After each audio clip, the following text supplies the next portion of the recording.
Paulo may bagong karibal kay Kim, dumating na nga sa Pilipinas ang Korean aktor na si Kim Won-sik para sa taping ng What's Wrong with Secretary Kim na malapit nang mapanood sa television.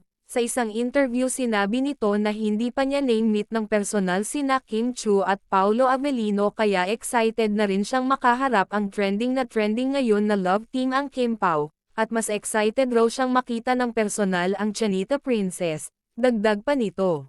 Samantala ayon naman kina Kim at Paulo excited na rin silang maka-eksena ang Korean aktor na si Kim Won-sik, ayon sa kanilang mga tagahanga ang bongga daw talaga ng dalawa.